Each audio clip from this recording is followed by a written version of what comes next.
Hello my friends, and welcome to Dorney Park for their Halloween haunt.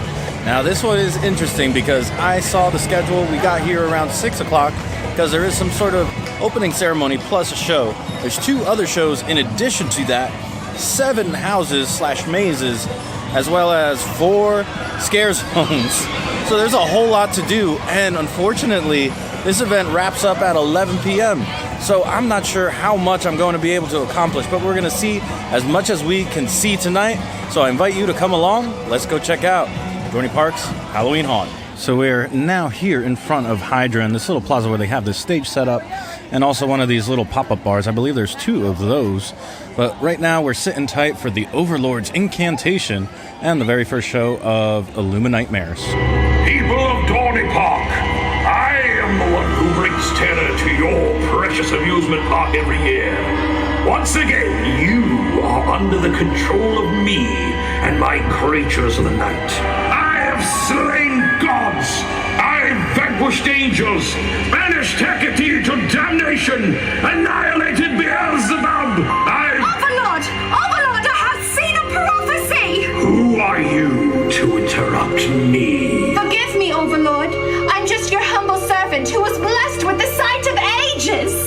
I see the future and I have had a vision about you, Master. A vision? I see you standing tall, destruction all around you, flames engulfing the park. Go on. It's all in this staff, Overlord.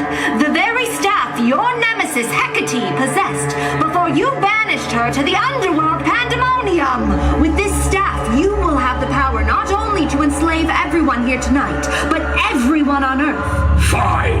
What do I have to do? You must speak the incantation used to forge the wood and install its magical power.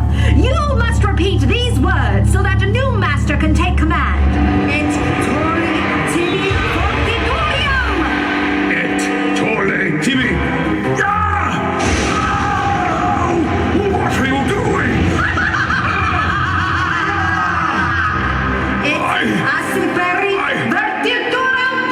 I will destroy you. Will you now? No, Hecate. Banished me to pandemonium, did you? To nihil! I needed to trick and humiliate you. I needed to show you how weak and small you really are. Who knew it would be so easy? The staff.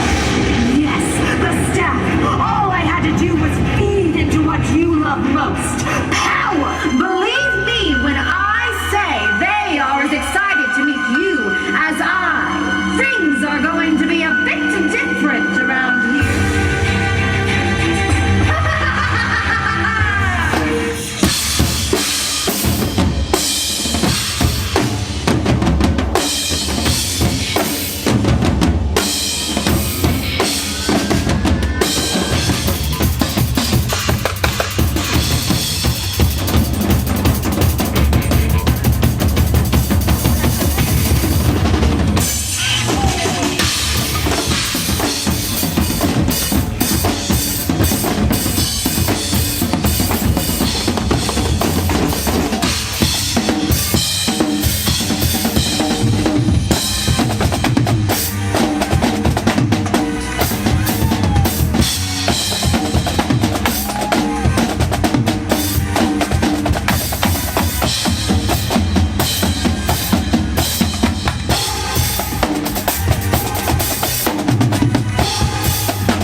So that was the Overlord's Incantation, which did not go well.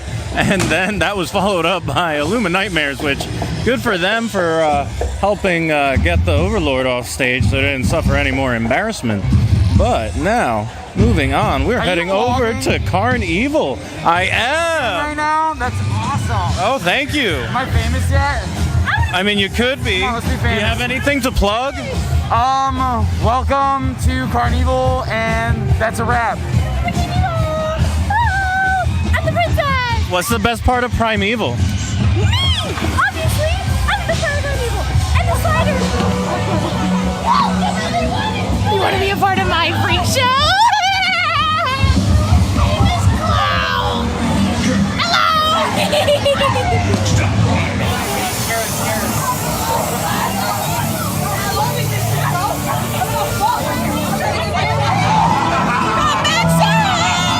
All right, so that was Carnival. It was choked with fog in there. Holy smokes! Oh my gosh! But Illuma Nightmares, that group. I think I didn't put up the footage yet, but they had to pick up the Overlord, who got thoroughly embarrassed by, I don't know what her name is. She didn't even introduce herself. That was awful rude of her. But Overlord, he kind of fell over, and that group had to take him off stage, and that was just hysterical to me. But anyway, we got through Carnival, and now we have to try to get through all the mazes. I think they have 7 this year, which is nuts. That was only the first scare zone, and there's at least one more show. While I head over to Cornstalkers, which is probably one of the more popular ones. They tend to repeat, and I believe there's only one new one this year.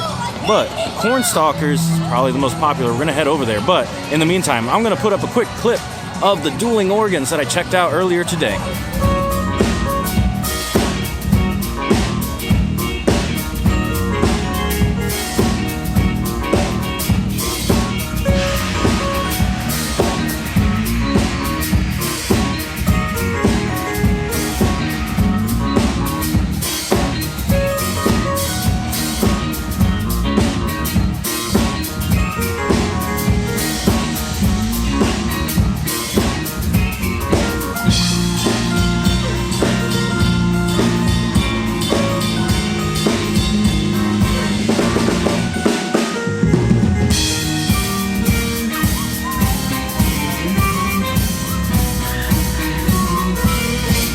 Welcome back, everybody. We've made it to Cornstalkers.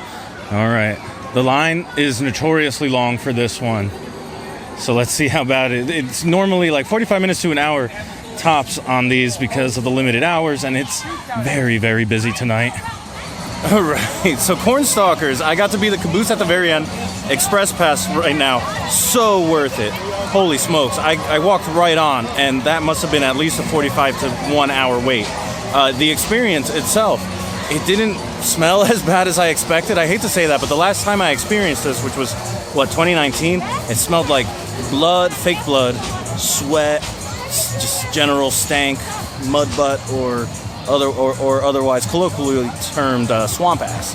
It's reeked in there. But they were having a lot of fun.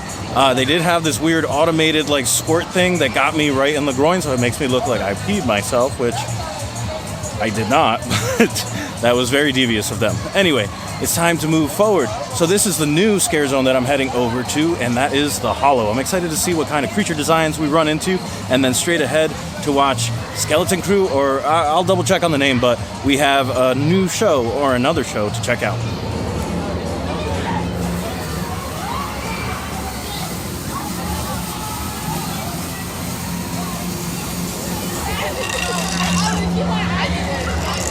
Oh my god!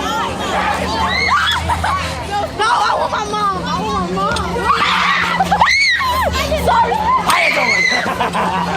Alright, so that's not nearly what I expected. I did not get a sort of colonial vibe from that, but the costumes and everything, yeah, that was colonial monsters, I guess. Colonial zombies. I'm not sure. Maybe they all succumbed to some sort of plague or pandemic or something. Maybe that's the theme there. I am not sure. But the next show is indeed called Skeleton Crew, so yay, I remembered something. And we're gonna go check it out right now. Yeah! You gotta die tonight!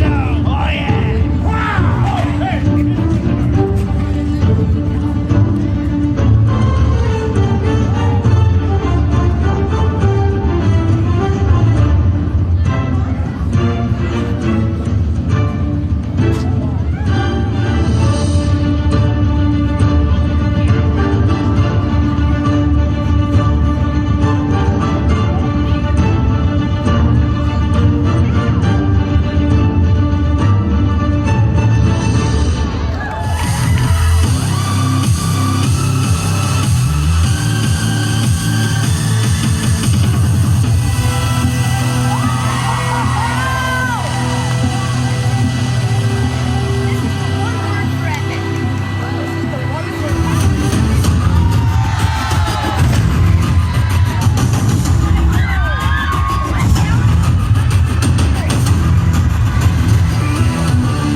was pretty amazing.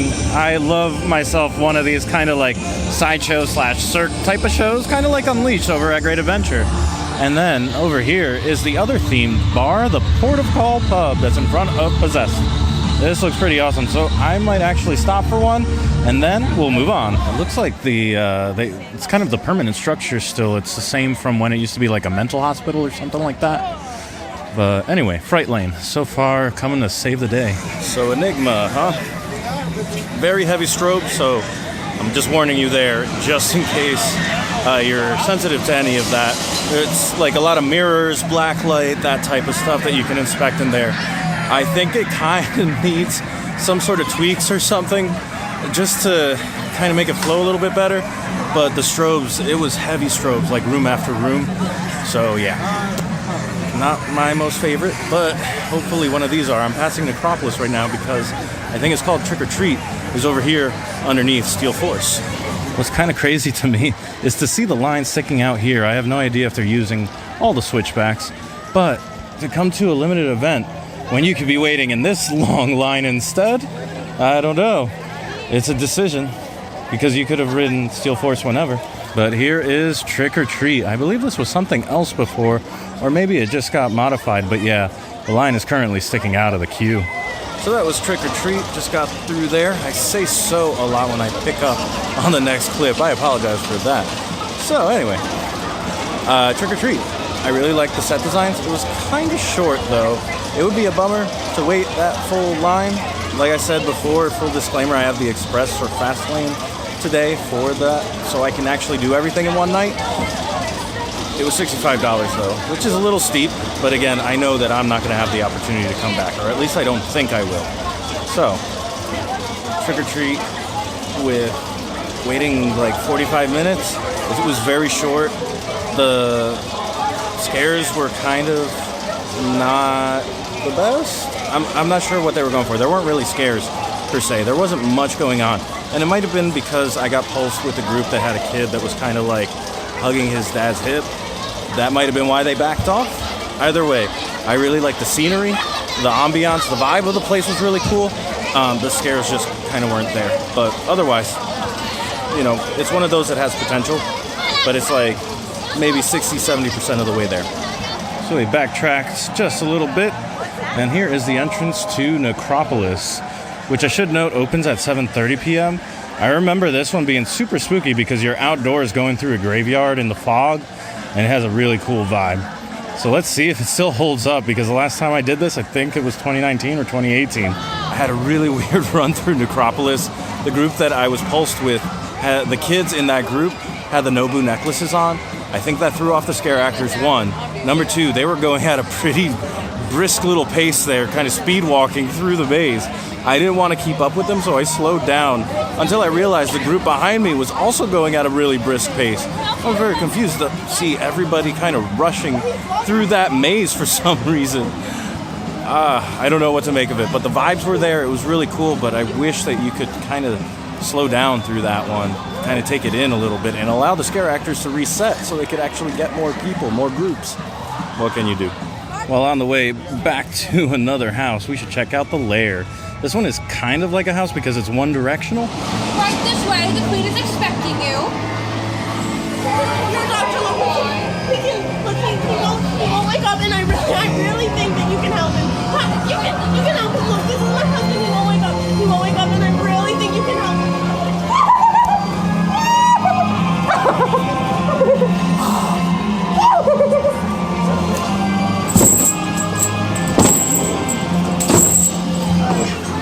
Yes! Welcome, sir. Welcome. Welcome to my communion of the cursed. We've made it all the way back up to Taurus Trap. Walking up that hill was terrible. You can see off in the distance the line and all the pretty lights. It is another one of those that has a permanent structure that they have year-round just for Taurus Trap, which is themed off of some sort of 1893 exposition or something like that. So I was pleasantly surprised by that one. I got a couple of really good scares. The scenery in there is great. It reminds me of what's that like crazy murder house that happened in Chicago where they Like, supposedly a bunch of bodies were found. People went in there and disappeared, and it was a hotel. It kind of goes through that little storyline where you're checking into a hotel, and suddenly you're in the basement, and there's skeletons everywhere. But the more fun thing about it was that, thankfully, the group that I was with, who I was the caboose for, was going at a nice leisurely pace. However, the group behind me was trying to go at a very brisk race through the maze type of pace. And unfortunately, that didn't work out for them because I had like a group of 5 girls, like small girls, just keep bumping into my back and apologizing because their instinct is to run.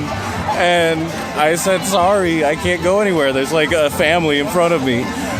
Whew, that's a fun memory. I'll never forget all the screams in my ears. All right, so we've made it to the front of the park here because we haven't gone through Steamworks with all of the actors here. I did see a juggler. Oh, there he goes.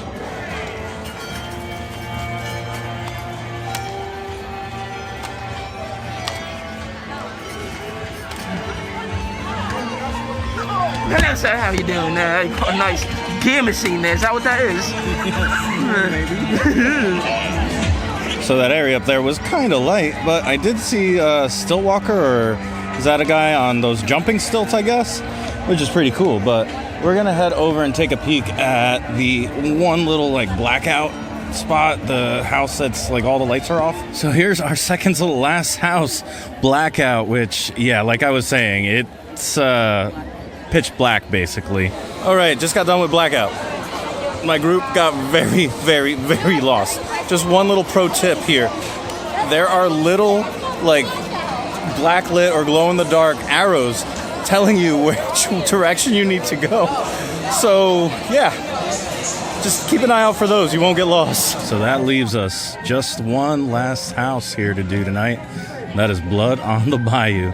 This one I remember being a big fan of. Hopefully, it's holding up pretty well this time around. All right, guys. So I think that might have been my favorite one. I had a really good run, got really good scares. There were some surprises in there that I don't remember being there in like 2019 or 2018, whenever the last time it was that I went through that maze, but holy smokes, it was great. It was a little backed up for whatever reason. I don't know why that was, but there was only like 3 or 4 groups in there and they weren't coming out. I don't know where they were getting stuck or slowed down, but either way, that is probably my favorite of the night. Second favorite, probably Taurus Trap. And to round that out, I would say it's probably between Necropolis and the Cornhuskers or Cornstalkers, sorry. But yeah, that I think is going to do it for me here. We finally did everything in one night with the help of the Express Pass. Thank goodness for that, because otherwise there was just not going to be any way I would do it. So, great event, honestly. I really enjoyed the event. The scare zones are great. The way that the mazes are, everything is fully staffed, you know. They have plenty of scare actors here. The only thing that I would complain about is that they're not open later. I wish they were open till 12 or 1, not 11. This just seems real early. But anyway, guys, all that being said, thank you so much for watching. I'll see you next time, and I hope you go make your own adventure. Bye.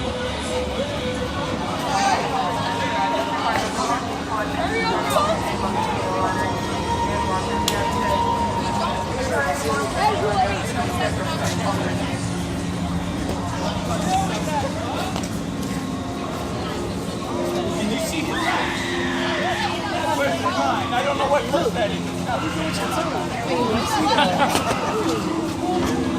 I guess I don't need this now. We got more illumination.